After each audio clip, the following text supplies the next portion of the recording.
Welcome back. Now it's 6 months since Allen & Overy landed on our shores, and the question being just how now has that investment paid off? And more to the point, how's the industry in the round responded when it comes to the war for talent and clients? If a price war hasn't broken out, is the détente set to be short-lived? Well, joining me to discuss the issue, Allen & Overy's Grant Fusey and George Beaton from Beaton Research and Consulting. Great to have you both here. I guess to you, Grant, first, 6 months on, what's been the real surprise about the breakthrough here for you? I think the surprise has been how far the market has exceeded our expectations in terms of our reception. If someone would have said to me 6 months ago, this is where the position of Allen & Overy will be today, we would have really lapped it up and taken it. The response from the clients, the response from the market has been truly outstanding. And it goes back to the strategic rationale of us being here. We saw a need for a global firm providing global expertise and world best practice to support the changing position of Australia in the world economy, and that's been greatly received by clients and people. Which is code for saying you cottoned on to Mining 101, which is what this economy is, right? And know that you can't afford not to be here. Is that more to the point? I think Mining 101 was absolutely a key feature, but that's only one of the features. I think, yes, you can't afford not to be here, but it's more of a global picture of the world has changed. You know, if we sit back before the financial crisis, the capital flows were centred in London, centred in the US and Europe. There's been a shift from west to east. We've got the emergence of China, India behind it. We've got Indonesia, which is a massively emerging economy. And Australia is no longer an isolated island economically. It's intricately linked. Now that's resources, it's investment banking, it's corporates expanding globally. So mining is key, but it's more than that. George, from your perspective on all of this as well, this is not, in fairness, a new development, although it's a big march on this market. But, you've been observing the kind of the mood music in this space playing out for quite some time. Why is it sort of, though, not gained the sort of traction that, a presence by Allen & Overy in, say, WA as much as on the eastern seaboard has to date?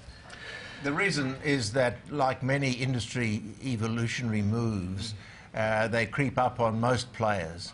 And as they occur, people say, oh, that's obvious. But until they occur, it's not obvious. And what we're seeing in the Australian legal economy is the ending of a decade where all the growth came from price increases. The GFC put an end to that. There's no volume growth. The large firms, which are very large by world standards, have significant challenges in managing that and are responding in a number of ways, some of which responses are not sustainable. And so we're seeing a period of instability in the industry, and Allen & Overy's timing was immaculate. Grant, it's got to be said, and the question asked, from all of that, what percentage of work are you deriving in this market care of what's funneled in from offshore by dint of your global reach at the moment? How's that feeding into domestic operations? We're not keeping track of percentage-wise cross-border to domestically. It's a dual-track strategy. There is a massive amount of work that's flowing in as a result of the global network. I mean, advising PTT, the big Thai company, on its acquisition of Straits, advising Equinox to Toronto Australian listed on its 1.1 billion Citadel deal. So there is a significant volume of cross-border work that we get from the network.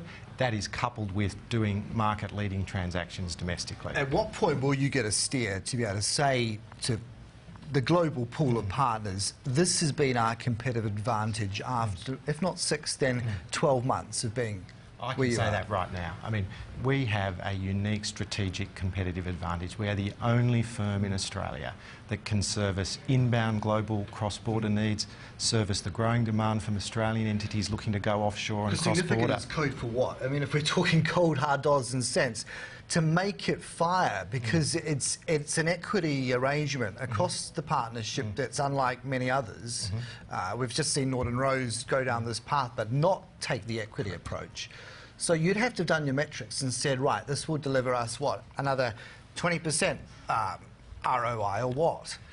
We look at it in terms of contributing to the global strategic pool. So Allen & Overy's focus was on the strategic 101s that you mentioned before. If we have to be here because we need to service the global needs of our clients. So once it makes strategic sense and you get the client alignment right and you attract the world's best people in Australia, the dollars flow from that and the return flows from that. Very diplomatically sidestepping a figure there, George, and it's not actually fundamentally important so much, George, is understanding from where you sit in the tie-up now that they've got, and I guess the positioning into Asia and that China story.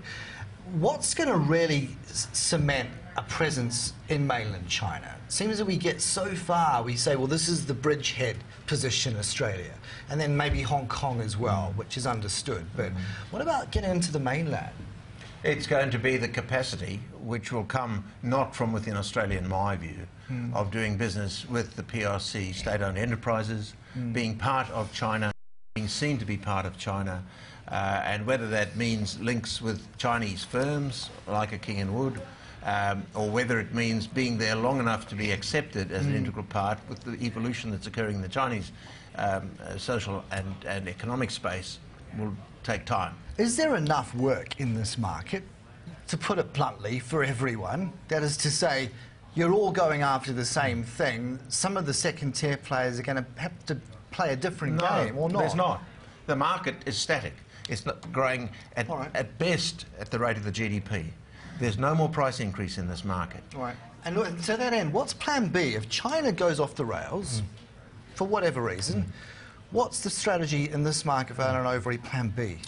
Well, plan B is that China's one part of the changing economic region. I mean, firstly, if you speak, in my view, and we've spoken to many economists, there's very little view that China's going to fall off the economic landscape. Quite the contrary, the consensus view is if you go 10 years forward, China's there. Well, they say that about .com, though, and everyone was saying it's only going one way. But then if you go behind, I agree, but then if you go behind China, you look at India, it's emerging, it's got a massive firepower. You look at countries like Indonesia, massive resources as well. So we're taking a holistic view of the Pan-Asian and cross-border economic and capital flows, and we do not see that trend slowing, we only see it increasing. Not to deviate, but also allied to it, and very briefly finally as well, China itself making a big march, as we know, into the emerging and frontier market, as it's been dubbed, of Africa. Now, what's that going to do to Australia's resource plays from where you sit now?